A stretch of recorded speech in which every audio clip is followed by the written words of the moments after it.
चलिए आज हमारा जो टॉपिक है जेंडर, जेंडर को लोग कहते हैं लिंग। यदि हम लोग बात करेंगे जेंडर की, तो जेंडर क्या है, लिंग क्या है? ऐसे शब्द जो पुरुष या स्त्री जाति को क्या करते हैं, बोध करते हैं। ऐसे ही बोध कराते हैं, ऐसे ही शब्दों को क्या कहते हैं, लिंग कहते हैं। देखिए इसमें क्या कहता है, those words are so for male and female is known as gender. ऐसे शब्द जो पुरुष जाति या स्त्री जाति, मेल हो गया पुरुष जाति, फीमेल हो गया स्त्री जाति, ऐसे शब्द जो पुरुष जाति या स्त्री जाति का बोध कराते हैं उसे कहते हैं जेंडर या फिर लिंग कहते हैं। जैसे देखिए इसको क्या लिख सकते हैं, बॉय लिख सकते हैं, गर्ल लिख सकते हैं, गर्ल्स लिख सकते हैं, डॉग लिख सकते हैं ना, डॉग लिख सकते हैं, बीच लिख सकते हैं,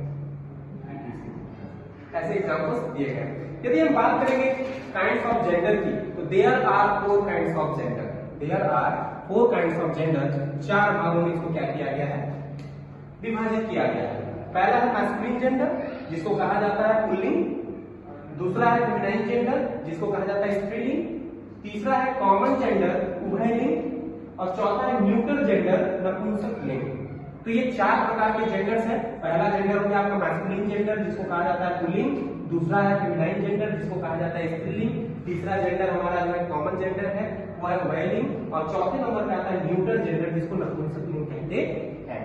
तो पहला टॉपिक हमारा है मैस्कुलिन जेंडर है। तो मैस्कुलिन जेंडर को कहा जाता है पुल्लिंग, यानी ऐसे शब्द जो पुरुष जाति को, केवल पुरुष जाति को क्या करते हो, प्रदर्शित करते हो या उसको दर्शाते हो, तो इसको कहा जाता है मैस्कुलिन जेंडर या फिर जो है पुल्लिंग। यानी कहा जा रहा है those word are so for male, those words are so for male is known as masculine gender. यानी ऐसे शब्द जो पुरुष जाति का बोध कराते हैं, केवल पुरुष जाति का बोध कराए, उसे मैस्कुलिन जेंडर कहते हैं। जैसे इसमें लिख सकते हैं मैन हो जाएगा इसमें, और यहाँ पे लिख सकते हैं डॉग लिख सकते हैं, हॉर्स लिख सकते हैं। ऐसे एग्जांपल्स बहुत सारे हैं जो क्या कहते हैं, केवल और केवल पुरुष जाति का बोध कराते हैं, तो इसीलिए इसको मैस्कुलिन जेंडर कहा जाता है।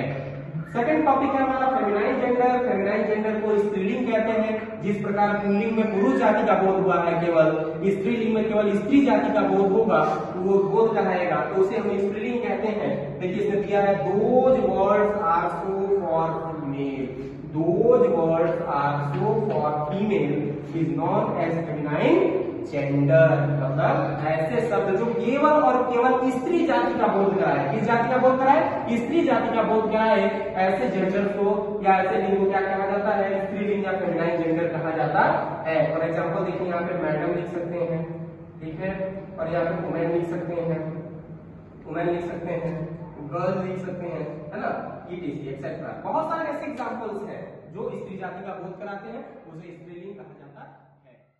तीसरा जो था हमारा टॉपिक कॉमन जेंडर जिसको कहते हैं उभयलिंग। अब उभयलिंग क्या है, ऐसे वर्ड जो पुरुष जाति और स्त्री जाति दोनों के लिए प्रयोग किए जाते हैं। जैसे डॉक्टर, जैसे ठीक है सर्वेंट, है ना, इसमें मेल भी आते हैं और फीमेल भी आते हैं। जब डॉक्टर शब्द हम लोग इस्तेमाल करते हैं तो उसमें मेल डॉक्टर भी है और फीमेल डॉक्टर भी आते हैं।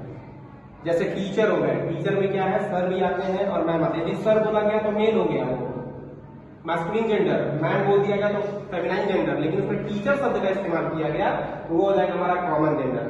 तो कह रहा है क्या इसमें, जरा ध्यान से देखेंगे, those words are so for male and female both. ऐसे शब्द जो पुरुष जाति और स्त्री जाति दोनों के लिए प्रयोग किए जाते हैं उसे हम कॉमन जेंडर कहते हैं। फॉर एग्जाम्पल के तौर पर हम ले सकते हैं टीचर, टीचर ले सकते हैं, डॉक्टर, डॉक्टर ले सकते हैं, सर्वेंट ले सकते हैं ना, सर्वेंट ले सकते हैं, ETC। कुछ ऐसे एग्जांपल्स हैं जो कॉमन जेंडर को क्या करते हैं, शो करते हैं, और ये पुरुष जाति और स्त्री जाति दोनों के लिए प्रयोग किए जाते हैं, उसी को कहा जाता है कॉमन जेंडर या फिर उभयलिंग कहा जाता है। और चौथा हमारा जो टॉपिक है न्यूट्रल जेंडर। न्यूट्रल जेंडर को हम कहते हैं नपुंसक लिंग। नपुंसक लिंग क्या होते हैं, ऐसे शब्द जो निर्जीव वस्तुओं को प्रस्तुत करते हो या प्रदर्शित करते हो जिसमें प्राणहीन होता है, जो जिसमें प्राण नाम की चीज नहीं होती।